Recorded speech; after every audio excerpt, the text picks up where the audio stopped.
Hey everyone, good evening. This is Dr. Karen Sullivan, board certified neuropsychologist, coming to you from North Carolina. We are here every Wednesday night at 6 o'clock to talk about science-based brain health. Education and empowerment is what we care about. We are going to do another talk tonight about stroke recovery. As some of you know, this has been a very passionate focus of mine for the last year and a half.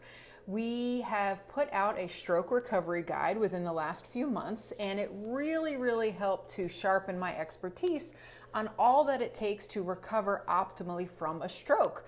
Some of you know that the reason that I did that project was because I just really wasn't happy with the type of education and detailed recommendations that were getting to the very people who needed it most. And a concern was that after that period of insurance-based reimbursement, that people didn't really know how to proceed in their therapies to get as well as they possibly can. So part of what we have been doing is coming up with the 10 rules of rehab. And my idea was that if people just knew these 10 rules, they would be able to apply it to any stroke symptom that they were struggling with, whether it be physical, cognitive, mood, emotional, honestly, financial. There's so many different things that can change after a stroke, but really there are some rules of neuroplasticity, there's some rules of brain healing, there are some rules about emotional healing, and that is really the essence of the I Care for Your Brain Stroke Recovery Guide. So what we're going to talk about tonight is actually rule number 4, and this is about bringing in the power of creative energy to your recovery. If you just approach your recovery in a very sterile kind of cookie cutter way and don't bring yourself into it, don't bring your previous hobbies, your passion, your interests, you are missing out on a huge opportunity to really power your recovery. Your recovery from any type of brain health issue has to be personal. Your brain is very unique. The way that it was shaped and created over years and years of your life before your brain injury, those are the keys to figuring out how to unlock the potential of your brain to heal after a stroke, a TBI, even something like Parkinson's disease, essential tremor. We have to be able to use the things that you have approached in your life with passion and gusto and increasing expertise over all those years before the injury. That is really one of the things I have learned about stroke recovery, is you have to bring you into it. So what I want to talk about tonight is the power of creativity to really enhance your recovery. And this is an important message, I believe, for everyone who's had a stroke, but especially if you have gotten into the trap of having your recovery be medicalized. And if you have done this, it's really not your fault. This is the way the rehab industry, this is the way the medical system basically sets it up for you, is we treat the things we can observe most readily. We give a very limited amount of intensive rehab or therapy. We have people very much focused on the medicines that they can take. We often in society are not as welcoming of people who have any type of physical or cognitive difference. So people's social life can become consumed with things like going to the doctor, medical appointments. So I really want you to hear my message tonight. If you are someone who is feeling like their rehab, their recovery from a stroke does not have much joy, if it feels like it is drudgery, if it feels like it is all painful, difficult, hard work. Now, of course, let's not fool ourselves. Stroke recovery is definitely a challenge. It is unbelievably difficult in ways that I do not understand yet, but I know people and care about people and see people who are doing it every day, and it really is absolutely amazing how much blood, sweat, and tears goes into it. But if that is your focus, the difficulty, the uphill battle, there really is room for trying to be more flexible and, believe it or not, more joyful about your recovery. So if you think often about your limitations and what you can't do, as opposed to adapting ways to get back to the things that you loved before, the things that you were creative about before, I think this conversation is very important to you. If it almost feels like your life has begun to circle around your stroke, that's what you talk about most of the time. The people you see on a regular basis are your therapists and your doctors. In a way, I like that for you because that means that you are in treatment. But at the same time, we have to make sure we're building you and your person around the stroke and not necessarily the other way around. So why this all really matters is because creativity promotes neuroplasticity. That is that magic word that we are all searching for so badly after a brain injury. We know that, thank God, there's a trend in rehab for bringing creativity into therapy. We know that it is an action, a rich cognitive activity that we can approach with a degree of playfulness and spontaneity.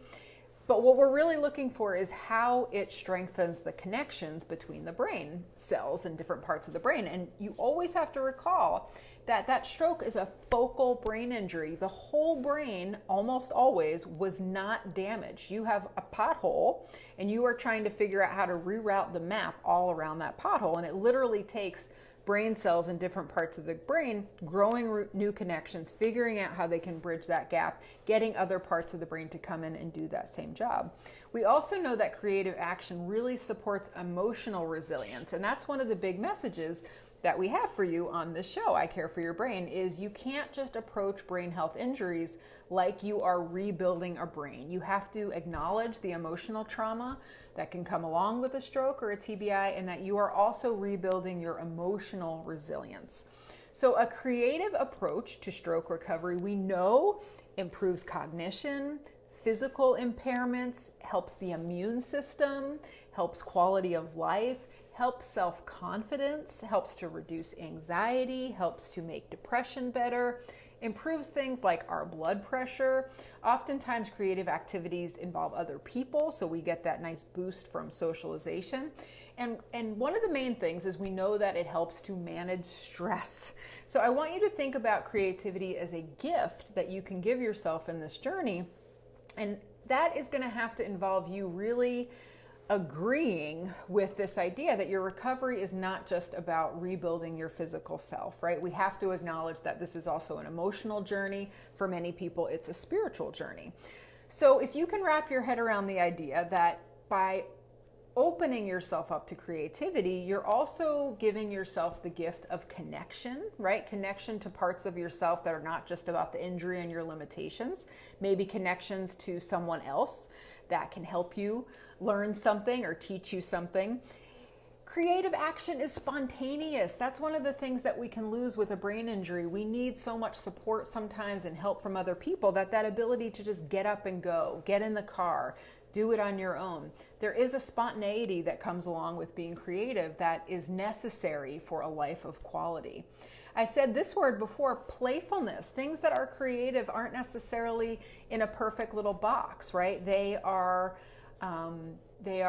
novel, they are messy, they are silly, right? All of these things make us feel better, and those feelings are coming from brain healing chemicals and neurotransmitters that are in your brain. So how you feel, whether it's stressed out or whether you feel good, that is directly related to the chemical environment of your brain. And so creativity, for many of us, is really a release. We can kind of get lost in it. There's this great concept called flow. And the idea here is that these are the times where time is just passing. You're not even really noticing. It's not about the end product. It's about really being present and being very enmeshed in that moment. There is also a sense of expression and release that can come along with being creative, being in a creative state of mind. And that is because we are all carrying around things in ourselves that go unexpressed. This is whether you've had a stroke or a TBI or not. Getting things out, this is why therapy is so helpful. You put it into words. This is why people really enjoy things like being musical, right? Even things like coloring. These are just ways to get feelings that are unclear to us out of ourselves, and we can kind of release ourselves from the weight of those things. The key to finding a creative activity is it's got to feel good to you. What might be relaxing to you might not necessarily work for me. Each creative approach has its own advantage, but there really are 4 things in terms of brain health that make it really powerful and beneficial. The first one is that it is unique brain stimulation. This isn't you doing the same thing in the same way every single day. If you try to paint a picture every day, you're going to come up with 7 in a week, very, very different pictures, right? So there is always something unique in the process of creativity. That's part of why it's creative, right? And it's not linear, it's not logical. It takes you to unexpected places. So having to be ready to adapt to whatever you see come out of you, that really is the brain stimulation that we know promotes new connections. The next one I already said, it's releasing those feel-good chemicals in your brain that we know. I think of it kind of like fertilizer for these brain cells that are potentially a bit damaged and really have to go through a process of regeneration in order to make those connections again. The other thing is that it really helps to improve your problem-solving skills. If you have a creative goal, I mean, just even going in and saying you're going to write a poem, you have to think about all sorts of unique ways to get from point A to point B to point C to point D, right? And it's typically not necessarily a linear path. So you want to really be able to try all sorts of different things that you might not necessarily try in a non-creative activity. And the last one is a feeling of control and mastery and feeling like even if there's other parts of your life that you're not in control of, that in this moment when you are making that necklace or you are singing or whistling or remembering a song or cooking, all these things are creative. That's what we're talking about. There's the opportunity to be able to feel good about that specific task. And that is such a basic psychological human need, to feel like we have something that we know how to do, that we're competent in, that we are able to have some degree of independence in. So even if you're not able to be fully independent with walking or driving a car, we have to try to find creative ways that people are able to find a path forward where they feel competent. That is so important. So one of the things I wanted to talk to you about tonight was mental imagery. And this is so cool. This information is so important that you know. So research tells us that the areas of the brain that are stimulated during a real activity are the exact same ones that are stimulated when you mentally imagine yourself doing it. So what does this mean? This means even if you can't do something in real life, imagining yourself doing these tasks is a realistic way to actually rebuild all the brain networks that are involved with neuroplasticity. So we need to know this because this is that distinction between a brain injury and a mind injury, right? For many, many people, it is the brain that has been injured. The mind is part of the person, is part of the spirit. So if we know this about mental imagery, we can actually rehearse things in our mind that we're desperately wanting to do in real life, in our body. And this action of just imagining it is a powerful way to get those pathways starting to carve out new territory. I mean, how important and interesting is that information? So you can do this one of two ways. As you imagine yourself doing something, and it can be opening your hand with, you know, a beautiful feeling of fluency and without pain and without spasticity. It can also be related to aphasia symptoms. It can be imagining yourself speaking totally fluently. It just comes out beautifully. You're confident as you speak. You find all your words. It can also be related to things like stroke-related post-traumatic stress disorder. Imagining yourself able to walk into a hospital setting and not being overwhelmed by the smells and the sounds and all the things that typically in real life trigger you to feel incredibly anxious and uncomfortable. Imagine yourself going through all those motions and imagine yourself feeling comfortable and feeling like you can handle it. These rehearsals are an evidence-based way to get better. But again, if we're not talking about these things, you're never going to know it and you're not going to be able to put it into your personal toolbox. So that's why we're here. So you can do mental imagery one of two ways. You can do it in an external way or you can do it internally. So what do I mean by external? This is imagining yourself in your mind's eye from the viewpoint of an external observer, right? So imagining that someone else is watching you while you're doing something. So you can kind of see yourself. Let's say you have an arm that's not working great. Imagine yourself walking throughout the house, and imagine what it would look like for your spouse to be watching you walk perfectly.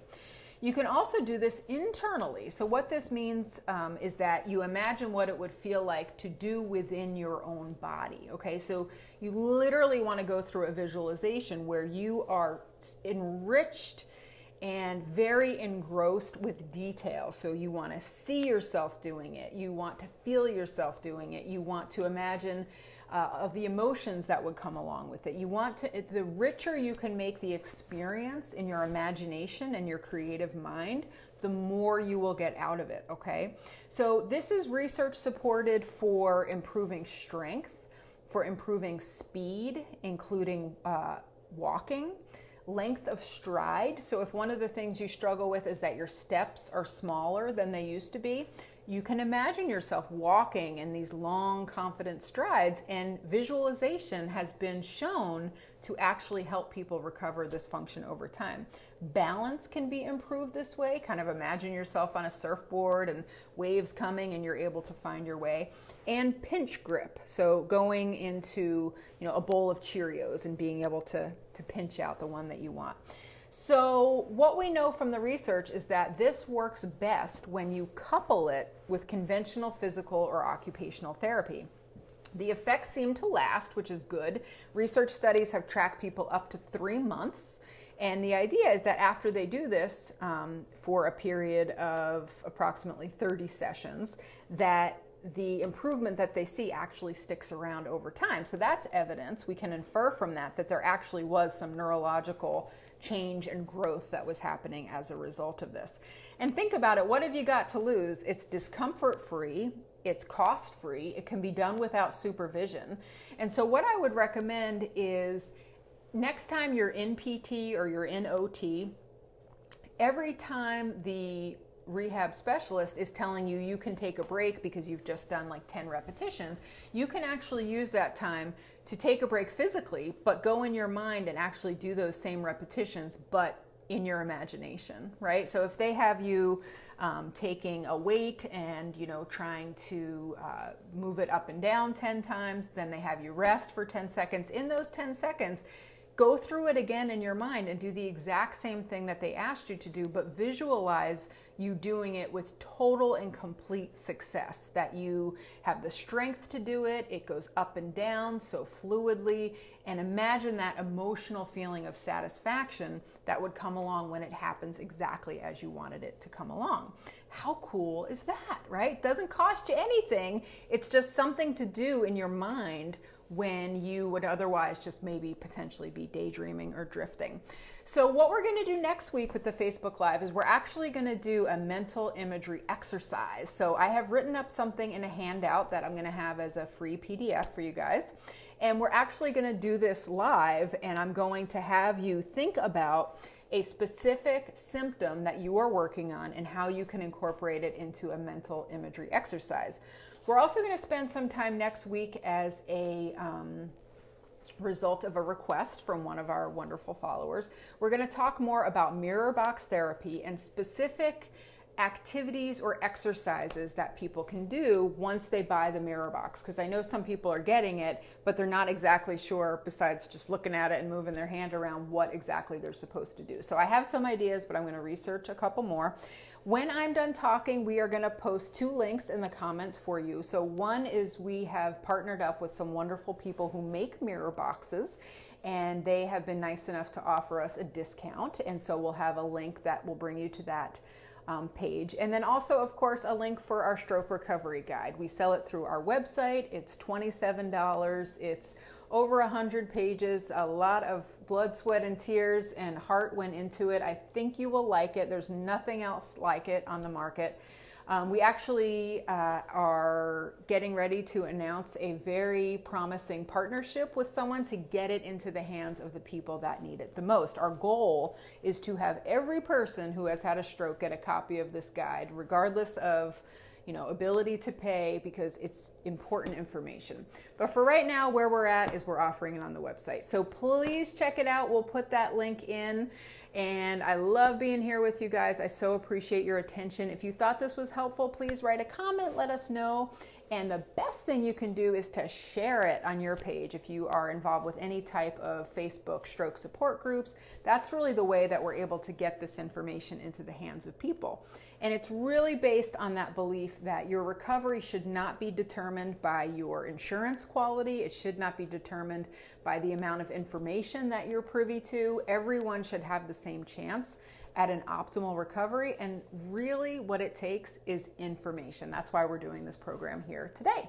So thank you guys so much. I hope you have a wonderful weekend, and I'll see you next Wednesday. Bye-bye.